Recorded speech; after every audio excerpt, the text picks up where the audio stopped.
People don't follow dreamers anymore. They want easy answers. 12 years ago now, a couple came to me and they said, we want you to make our rings. That was easy. But what they did ask was a really important question. Where does my gold come from?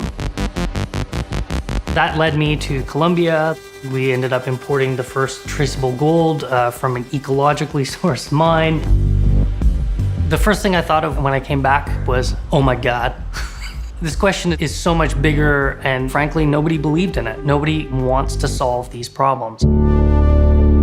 One of the things that I tell my kids is that when you know better, you do better. Robin was the first person to put his hand up and say, I believe in this too. I didn't know a lot of the issues. He did a great job of informing me. The question now was, how do we create maximum value for the upstream and the miners by reducing the costs in the downstream, and so that we can reinvest back in them? We can do proof of concept using our own manufacturing, our own retail, our own everything. I thought, wow, this is a bigger question that's not being answered by the industry as a whole. We could fill that opportunity. And I was disappointed to find out that that is not true.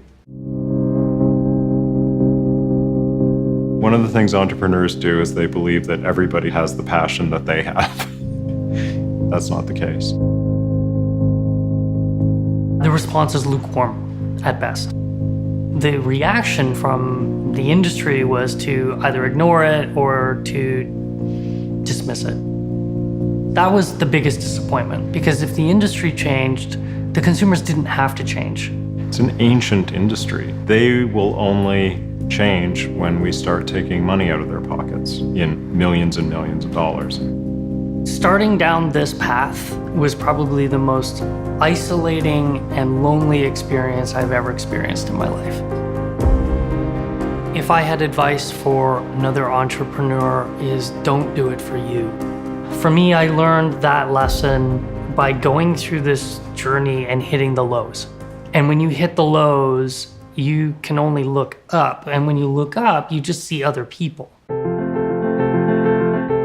Just last week, we came back from a conference. They had 2 Congolese female miners. We knew it at an academic level that what we were doing had positive impact, but to actually hear it from somebody, to talk about how their kids can go to school, it's really moving. I would like to be able to sit here and say that I'm a social justice person. It was solving the problem that was the challenge that really intrigued me to it. For all the risks and all the things, all the hard work, it made it totally worth it.